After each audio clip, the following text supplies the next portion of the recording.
சுவிட்சர்லாந்துல பூமிக்கு அடியில இருக்கிற பல பில்லியன் டாலர் மதிப்புள்ள ஒரு பிரம்மாண்டமான மிஷினை ஒரு நிமிஷம் கற்பனை பண்ணி பாருங்க. ஆமா, நீங்க சொல்றது ஐரோப்பிய அணு ஆராய்ச்சி மையமான CERN லேப் பத்தி தானே? எக்ஸாக்ட்லி. பிரபஞ்சத்தோட அடிப்படை ரகசியங்களை ஆராயற அந்த மாபெரும் துகள் முடுக்கி, அதாவது பார்ட்டிகல் ஆக்சிலரேட்டர் இருக்கிற அதே இடம்தான். ரொம்ப முக்கியமான ஒரு ரிசர்ச் சென்டர் அது. ஆனா அந்த அதிநவீன அறிவியல் மையத்தோட வாசல்ல பல ஆயிரம் வருஷங்களுக்கு முன்னாடி நம்ம தென்னிந்தியாவுல வார்க்கப்பட்ட ஒரு பழமையான வெண்கல நடராஜர் சிலை ஏன் கம்பீரமா நிக்குதுன்னு நீங்க எப்பவாவது யோசிச்சு பாத்திருக்கீங்களா? கண்டிப்பா, அது ரொம்பவே சுவாரஸ்யமான ஒரு கேள்வி. நிறைய பேர் இதை கவனிச்சிருக்க மாட்டாங்க. ஆமா, அந்த பல பில்லியன் டாலர் மிஷினோட முழுமையான வரைபடம், அதாவது அதோட ப்ளூ பிரிண்ட் அந்த 1000 வருஷ பழமையான சிலைக்குள்ள மிக துல்லியமா ஒளிஞ்சிருக்கு அப்படின்னு யாராவது உங்ககிட்ட சொன்னா எப்படி இருக்கும்? நிஜமாவா? கேட்கவே ரொம்ப பிரமிப்பா இருக்கு. ஆமாங்க, இன்னைக்கு நாம மேற்கொள்ள போற இந்த ஆழமான அலசலுக்கு அடிப்படையே அப்படி ஒரு பிரம்மாண்டமான கூற்றை முன்வைக்கிற ஒரு விசித்திரமான கட்டுரைதான். மிக சரியான ஆரம்பம். ஆனா இந்த உரையாடலுக்குள்ள நாம முழுமையா நுழைஞ்சுக்கிறதுக்கு முன்னாடி உங்களுக்கும் இதை கேட்டுட்டு இருக்கிற அனைவருக்கும் ஒரு விஷயத்தை நாம தெளிவா பதிவு செஞ்சுறது ரொம்ப நல்லதுன்னு நினைக்கிறேன். ஓ கண்டிப்பா, அந்த வார்னிங் ரொம்ப அவசியம். நீங்களே சொல்லிடுங்க. அதாவது இன்னைக்கு நாம அலச போற இந்த கட்டுரையில தொன்மையான ஆன்மீக குறியீடுகளும் அதிநவீன குவாண்டம் இயற்பியலும் ரொம்ப நெருக்கமா பின்னி பிணைஞ்சிருக்கு.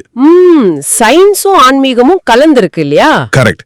நம்ம நோக்கம் என்னன்னா, இந்த கட்டுரையின் ஆசிரியர் என்ன சொல்ல வராரு, அவர் எப்படி இந்த ரெண்டு முரண்பட்ட உலகங்களையும் இணைக்கிறாரு அப்படிங்கறத அவரோட பார்வையில இருந்து சார்பு இல்லாம புரிஞ்சுக்கிறது மட்டும்தான். ஆமா, நாம எந்த ஒரு கருத்தையும் ஆதரிக்கவோ இல்ல இதுதான் முழுமையான அறிவியல் உண்மை அப்படின்னு நிரூபிக்கவோ இங்க வரல. எக்ஸாக்ட்லி. ஒரு மனிதரோட இந்த வியப்பூட்டு சிந்தனை ஓட்டத்தை, அதோட ஆழத்தை நாம ரெண்டு பேரும் சேர்ந்து டீகோட் பண்ண போறோம், அவ்வளவுதான். சூப்பர். அந்த தெரிவுபடுத்தல் மிகவும் அவசியம். ஏன்னா இந்த கட்டுரையை படிச்சப்போ எனக்குள்ள பல கேள்விகள் வந்துச்சு. என்ன மாதிரி கேள்விகள்? பல 100 வருஷங்களா மியூசியத்திலையும் கோயில்கள்லயும் நாம வெறும் ஒரு கலைப்படைப்பா பார்த்து பழகுன ஒரு நடராஜர் சிலைக்குள்ள தெர்மோடைனமிக்ஸ், அதாவது வெப்ப இயக்கவியல், அப்புறம் பார்ட்டிகல் பிசிக்ஸ் ஆகிய 2 மாபெரும் அறிவியல் தத்துவங்கள் இருக்குன்னு கட்டுரையாளர் சொல்றாரு. ஆமா, இத அவர் எப்படி நியாயப்படுத்துறாரு அப்படிங்கறத புரிஞ்சுக்க நான் ரொம்பவே ஆர்வமா இருக்கேன். இத நம்ம எங்க இருந்து தொடங்குறது? இத புரிஞ்சுக்க நாம பிரபஞ்சத்தோட தோற்றத்துக்கே போகணும். அதாவது இயற்பியல்ல தெர்மோடைனமிக்ஸ் அப்படின்னு ஒரு பிரிவு இருக்கு இல்லையா? ஆமா, வெப்பம் சம்பந்தப்பட்ட அறிவியல். கரெக்ட். எந்த ஒரு மாபெரும் இயந்திரம் இயங்க தொடங்கினாலும் அங்க பிரம்மாண்டமான அளவுல வெப்பம் உருவாகும் அப்படிங்கிறது ஒரு அடிப்படை விதி. என்ஜின் ஓடுனா சூடாகும், அது இயற்கைதான். அதேதான் இந்த கட்டுரையின் ஆசிரியர் ஒட்டுமொத்த பிரபஞ்சத்தையுமே ஒரு சிக்கலான பிரம்மாண்டமான இயந்திரமா உருவகப்படுத்துறாரு. ஓஹோ. நம்ம பிரபஞ்சம் உருவான அந்த பெருவெழிப்பு, அதாவது பிக் பேங் நிகழ்ந்தப்போ கற்பனைக்கே எட்டாத அளவுல ஒரு அதீத வெப்பம் வெளியாச்சு. ஆமா, அத பத்தி நாமும் படிச்சிருக்கோம். அந்த வெப்பம் இன்னும் முழுமையா தனியல, தொடர்ந்து விரிவடைஞ்சுகிட்டே இயங்கிக்கிட்டே இருக்கிற இந்த பிரபஞ்ச இயந்திரம் அந்த அதீத வெப்பத்தால உருகி போகாம எப்படி தன்னைத்தானே சமநிலைப்படுத்திக்குது? ஒரு நிமிஷம், அப்போ இங்கதான் அவர் அந்த புராண குறியீட்டை உள்ள கொண்டு வராரா? எக்ஸாக்ட்லி. சிவபெருமானோட தலையில பாயிர கங்கை நதி அப்படிங்கிறது வெறும் ஒரு தொன்ம கதை கிடையாது. அது இந்த பிரபஞ்சத்தோட வெப்பத்தை சீராக்குற ஒரு மாபெரும் ரேடியேட்டர் அப்படின்னு அவர் சொல்றாரு. வாவ், கங்கை நதி ஒரு காஸ்மிக் ரேடியேட்டரா? ஆமா, ஒரு ஹீட் சிங்க் மாதிரி செயல்படுது. அந்த நீல நிற காஸ்மிக் ஆற்றல் தான் ஒட்டுமொத்த பிரபஞ்சமும் ஓவர் ஹீட் ஆகி உருகி விடாம பாதுகாக்குதுன்னு விவரிக்கிறாரு. ஒரு நிமிஷம், நான் இதை முழுமையா ஏத்துக்க கொஞ்சம் தயங்குறேன். இப்போ இதை கேட்டுட்டு இருக்கிற நீங்களும் இதை யோசிச்சு பாருங்க. சொல்லுங்க, என்ன டவுட் உங்களுக்கு? ஒரு காரை எடுத்துக்கிட்டா கார் என்ஜினோட சூட்டை தணிக்க அதுல இருக்கிற ரேடியேட்டர்ல ஒரு திரவ வடிவிலான கூலண்ட் பயன்படுது. அது நமக்கு புரியுது. கரெக்ட். ஆனா பிரபஞ்சம் அப்படிங்கிறது பெரும்பாலும் ஒரு வெற்றிடம், அதாவது வேக்யூம் ஆச்சு. அங்க எந்த ஒரு பௌதிக நதியும், அதாவது தண்ணியும் பாய முடியாதே. ஆமா, அது ஒரு நியாயமான கேள்விதான். அப்படி இருக்க ஒரு புராண நதிய வெற்றிடத்துல நடக்கிற தெர்மோடைனமிக்ஸோட ஒப்பிடுறது வெறும் ஒரு கவித்துவமான கற்பனையா உங்களுக்கு தோணலையா? இத அவரு அறிவியல் ரீதியா எப்படி விளக்குறாரு? இது ஒரு மிகச்சிறந்த கேள்வி. ஆக்சுவலா ஆசிரியர் கங்கையா ஒரு பௌதீக நதியா, அதாவது வெறும் தண்ணியா பார்க்க சொல்லல. பின்ன வேற எப்படி பார்க்க சொல்றாரு? அவர் அத பிரபஞ்சத்தோட காஸ்மிக் மைக்ரோவேவ் பேக்ரவுண்ட் ரேடியேஷனுக்கு நிகரான ஒரு குளிர்ந்த வெப்பத்தை தணிக்கிற ஆற்றலா பார்க்க சொல்றாரு. ஓ, அந்த பேக்ரவுண்ட் கதிர்வீச்சு மாதிரியா? ஆமா. தெர்மோடைனமிக்ஸோட 2வது விதி என்ட்ரோபி, அதாவது ஒரு சிஸ்டத்துல ஏற்படுற ஒழுங்கின்மை பத்தி பேசுது. என்ட்ரோபி அதிகரிக்க அதிகரிக்க குழப்பம் அதிகமாகும்னு சொல்லுவாங்களே. எக்ஸாக்ட்லி. ஒரு மூடப்பட்ட அமைப்புல வெப்பம் அதிகரிச்சுக்கிட்டே போனா அது மாபெரும் குழப்பத்திலையும் அழிவுலையும் தான் போய் முடியும். ஆக அந்த அமைப்பை காப்பாற்ற வெப்பத்தை உறிஞ்சிக்கிற ஒரு குளிர்ச்சி மண்டலம் தேவைப்படுது. கரெக்ட்.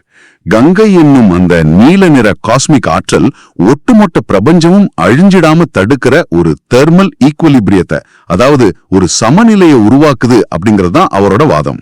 ஓஹோ, இப்ப புரியுது. ஆக கங்கை அப்படிங்கறது இங்க நீல குறிக்கல, வெப்ப சமநிலையை உருவாக்குற ஒரு பிரபஞ்ச குளிர்ச்சி அமைப்பை குறிக்குதுன்னு சொல்றாரு. ஆமா, சரியா புடிச்சிட்டீங்க. ஓகே, அந்த கோணத்துல பாக்கும்போது இது கொஞ்சம் தர்க்க ரீதியா படுது. சரி, பிரபஞ்சத்துல அதீத வெப்பம் இருக்கு, அதை கட்டுப்படுத்த ஒரு காஸ்மிக் ரேடியேட்டரும் இருக்குன்னு புரிஞ்சுக்கிட்டேன்.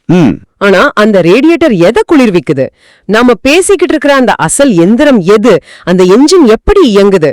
இங்கதான் நாம நடராஜர் சிலையோட மைய வடிவமைப்புக்குள்ள நுழையிறோம். நம்ம முன்னாடியே சொன்னோம்ல, சர்ன் ஆராய்ச்சி மையத்தோட வாசல்ல ஏன் அந்த சிலை இருக்குன்னு. ஆமா, அந்த $1 பில்லியன் லேப் வாசல்ல. அதுக்கான விளக்கத்தை ஆசிரியர் இங்கதான் கொடுக்கறாரு. நடராஜர் சிலைய உற்று நோக்குனீன்னா அவரை சுத்தி ஒரு வட்ட வடிவிலான நெருப்பு வளையம் இருக்கிறத நீங்க கவனிச்சிருக்கலாம். ஓ, அந்த சுத்தி இருக்கிற வளையம், அத திருவாசி அப்படின்னு சொல்லுவாங்களே. அதேதான்.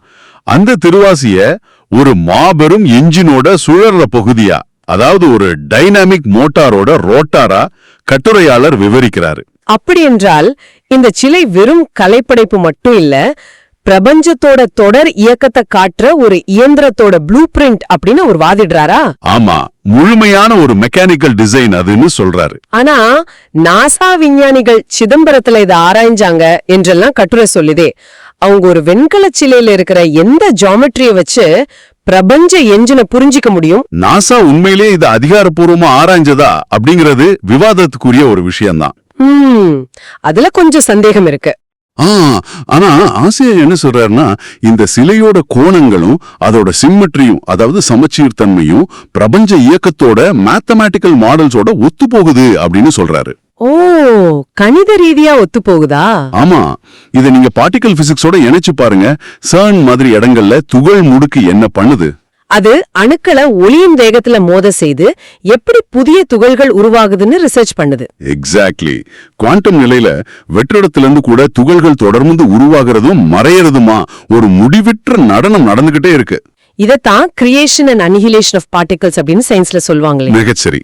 அதாவது நடராஜரோட ஒரு கையில இருக்கிற உடுக்கை ஒளியின் மூலம் படைப்பை குறிக்குது, இன்னொரு கையில இருக்கிற நெருப்பு அழிவை குறிக்குது. ஆமா, கரெக்ட். அப்போ இந்த ரெண்டுக்கும் நடுவுல இடைவிடாம சுழல்ற அந்த திருவாசி தான் பிரபஞ்சத்துல அணுக்கள் உருவாகிறதும் அழிவதுமாய் இருக்கிற அந்த தொடர் சுழற்சியை குறிக்கிற டைனமிக் மோட்டார் அப்படின்னு கட்டுரையாளர் சொல்றாரா? மிக துல்லியமா பிடிச்சிட்டீங்க.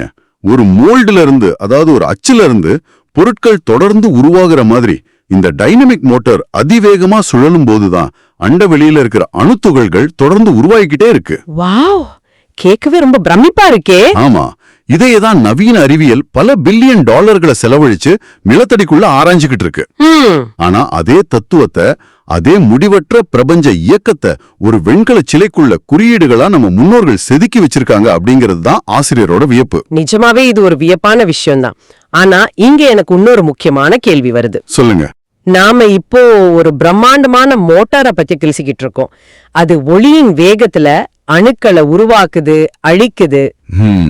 ஆமா, இவ்வளவு வேகமாவும் தொடர்ச்சியாவும் சுழல்ற ஒரு இயந்திரம் எப்படி எந்த ஒரு சிதறலோ அல்லது அதிர்வோ இல்லாம இவ்வளவு சீரா இயங்க முடியும்? பாயிண்ட். ரொம்ப அருமையான கேள்வி. ஏன்னா இயற்பியல்ல வேகம் அதிகரிக்கும் போது ஸ்டெபிலிட்டி, அதாவது நிலைத்தன்மை அப்படிங்கிறது ஒரு மிகப்பெரிய சவாலா மாறுமே. அந்த என்ஜினுக்கான பேலன்ஸ் எங்க இருந்து கிடைக்குது? நீங்க கேக்குறது தான் இயற்பியலோட மிக முக்கியமான ஒரு சிக்கல். எந்த ஒரு சுழல்ற அமைப்புக்கும் அது சீரா இயங்கணும்னா மிகச்சரியான ஒரு மையப்புள்ளி, அதாவது சென்டர் ஆஃப் கிராவிட்டி தேவை. கண்டிப்பா தேவை. கட்டுரை இங்க வழக்கமான புராண பார்வையை தாண்டி ஒரு தீவிரமான அறிவியல் விளக்கத்தை கொடுக்குது. நடராஜர் சிலையில அவரோட வலது பாதம் ஒரு சிறிய உருவத்தை மிதிச்சுக்கிட்டு இருக்கிற மாதிரி அமைக்கப்பட்டிருக்கும். கவனிச்சிருக்கீங்களா? ஆமா ஆமா, அதோட பேரு முயலகன் அப்படின்னு சொல்லுவாங்களே. புராணங்கள்ல இந்த முயலகனை அஞ்ஞானம் அல்லது மனிதனோட அறியாமைன்னு சொல்லுவாங்க. இறைவன் மனிதனோட அறியாமையை மிதிச்சு அழிக்கிறான்னு தானே நாம இதுவரைக்கும் படிச்சிருக்கோம். அதுதான் பொதுவான ஆன்மீக பார்வை. ஆனா இந்த கட்டுரையின் ஆசிரியர் அதை முற்றிலும் வேற ஒரு பௌதிக கோணத்துல அணுகிறாரு. ஓ, சயின்ஸ் கோணத்துல பாக்குறாரா? ஆமா, அறிவியல் பார்வையில அந்த முயலகன் அப்படிங்கிறது வெறும் அறியாமை கிடையாது. அதுதான் இந்த பிரபஞ்ச என்ஜினோட மிக துல்லியமான மையப்புள்ளி, அதாவது சென்டர் ஆஃப் கிராவிட்டி அப்படின்னு அவர் சொல்றாரு. வாவ், முயலகன் தான் சென்டர் ஆஃப் கிராவிட்டியா? ஆமா, நடராஜரோட அந்த பாதம் அந்த மையப்புள்ளியை எவ்வளவு ஆழமா அழுத்தி பிடிச்சிருக்கோ அது வரைக்கும் தான் இந்த டைனமிக் மோட்டர் எந்த சிதறலும் இல்லாம சீரா சுழலும்னு சொல்றாரு.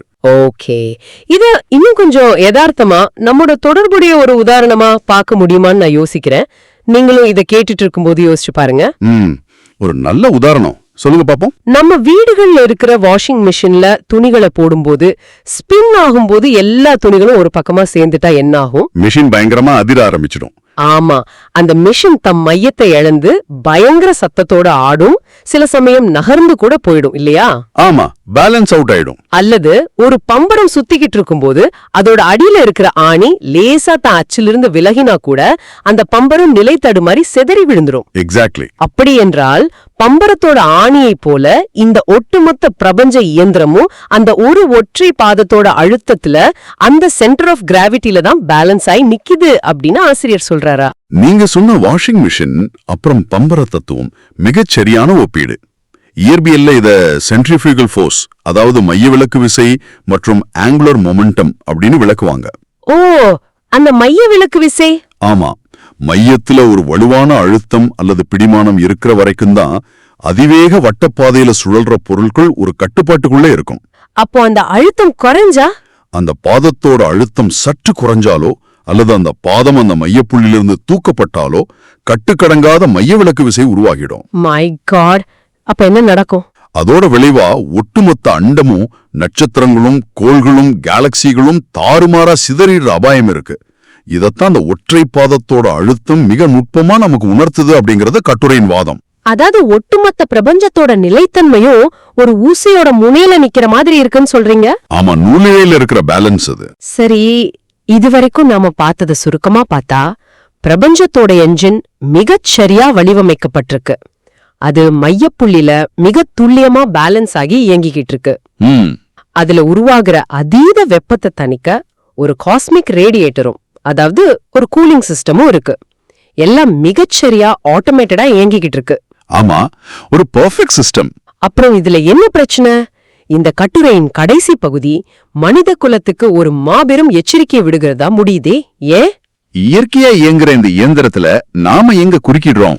இங்கதான் ஆசிரியர் ஆஸ்ட்ரோபிசிக்ஸ்ல இருந்து நேரடியாக புவி அறிவியலுக்கு, அதாவது எர்த் சயின்ஸ்க்கு வராரு. ஓ, நம்ம பூமிக்கு வராரா? ஆமா, இந்த பிரபஞ்சம் என்ஜின், அதோட பேலன்ஸ், அதோட கூலிங் சிஸ்டம் எல்லாம் தானாவே மிகச் சரியாதான் இயங்கிட்டு இருக்கு. இறைவன் அல்லது இயற்கை கங்கை என்னும் ரேடியேட்டர் மூலமா அண்டத்தை தொடர்ந்து குளிர்விச்சுக்கிட்டே இருக்கு. சரி, ஆனா பூமி என்னும் இந்த சிறிய அமைப்புக்குள்ள வாழற நாம நம்முடைய செயல்பாடுகளால அந்த சமநிலையை தகர்த்துக்கிட்டு இருக்கோம் அப்படின்னு அவர் சொல்றார். நீங்க ஒருவேளை இது ஏதோ விண்வெளியில நடக்கிற நமக்கு சம்பந்தமில்லாத விஷயம்னு நினைக்கலாம். ஆனா கட்டுரையாளர் இத நேரடியாக நம்ம அன்றாட வாழ்க்கையோடும் நம்ம தவறுகளோடும் இணைக்கிறாரு. அப்படிதானே? ஆமா, மிக நேரடியான எச்சரிக்கை அது.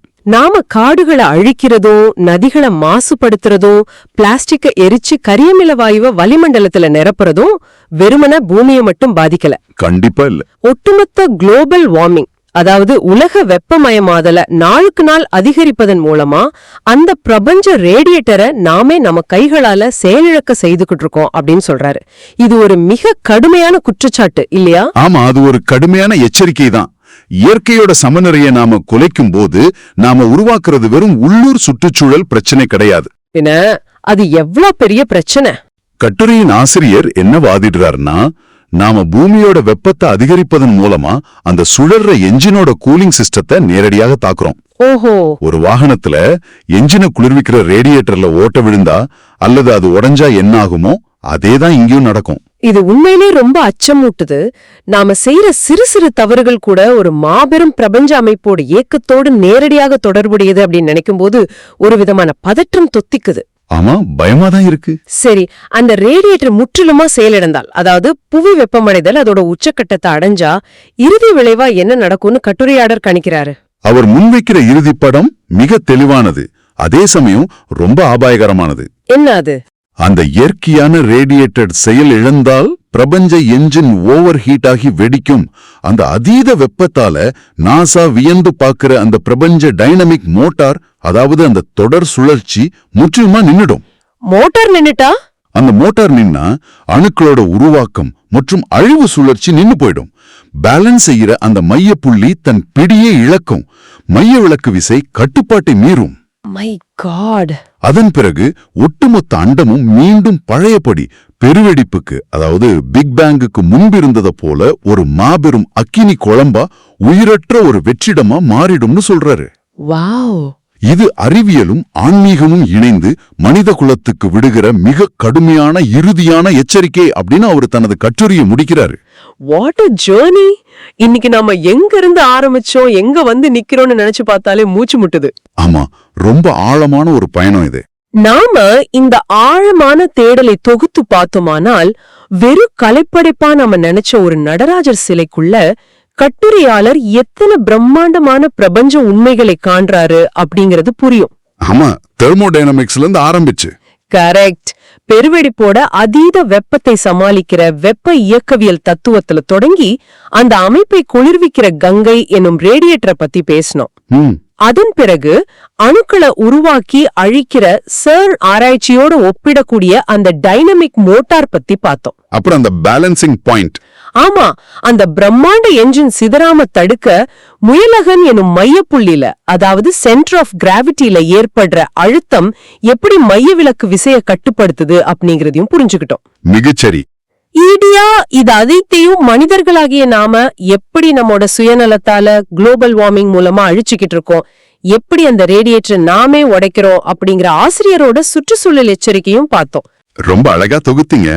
நாம ஆரம்பத்துல சொன்னது போலவே இந்த கட்டுரையின் ஆசிரியர் சொல்ற அனைத்தையும் நவீன அறிவியல் அப்படியே 100% ஏத்துக்குதா அப்படிங்கிறது வேற விவாதம்.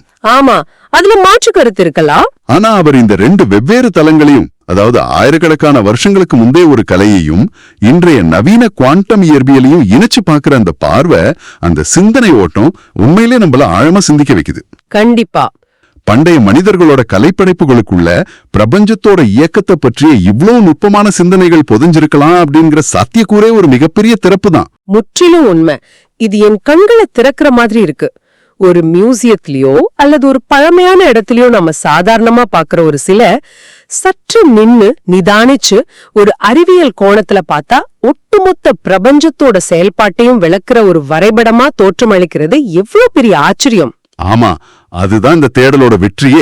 உங்ககிட்ட விடை பெறதுக்கு முன்னாடி இத கேட்டுட்டு இருக்கிற உங்களுக்கு ஒரு சவாலான, சிந்திக்க தூண்டுற ஒரு கேள்வியை நான் முன்வைக்க விரும்புறேன். கேளுங்க. ஆயிரக்கணக்கான வருஷங்களுக்கு முன்னாடி செதுக்கப்பட்ட ஒரே ஒரு சிலைக்குள்ள இவ்ளோ நுட்பமான பிரபஞ்ச இயந்திரவியலும் பார்ட்டிகிள் பிசிக்ஸும் மறைஞ்சிருக்கு அப்படின்னு இந்த கட்டுரை வாதிடுது. அப்படி என்றால் சற்று யோசிச்சு பாருங்க. உங்களை சுத்தி நீங்க தினமும் சாதாரணமா கடந்து செல்ற வேற எந்த கலைப்படைப்புகளுக்குள்ள, எந்த கட்டடங்களுக்குள்ள அல்லது எந்த பழமையான சின்னங்களுக்குள்ள இன்னமும் நவீன அறிவியலால் கண்டுபிடிக்கப்படாத மாபெரும் ரகசியங்கள் ஒளிஞ்சிருக்கலாம்? வாவ், ரொம்ப ஆழமான கேள்வி. நாம பார்க்க தவறிய பிரபஞ்சத்தோட ப்ளூ பிரிண்டுகள் வேற எங்கெல்லாம் நமக்காக காத்துக்கிட்டு இருக்கு? தொடர்ந்து இத பத்தி சிந்திங்க. இனிமேல் உங்களை சுத்தி உள்ள உலகை, அதோட தொன்மையான சின்னங்களை வெறும் கண்களால் அல்லாமல் கொஞ்சம் அறிவியல் பார்வையோடும் ஆழமான கேள்விகளோடும் கவனிச்சு பாருங்க. கண்டிப்பா நம்ம பார்வையே மாறிடும். பிரபஞ்சத்தோட ரகசியங்களை நோக்கிய இந்த ஆழமான தேடல்ல, இந்த உரையாடல்ல எங்களுடன் இணைந்ததற்கு நன்றி. மீண்டும் மற்றொரு சுவாரஸ்யமான தேடலில் சந்திப்போம்.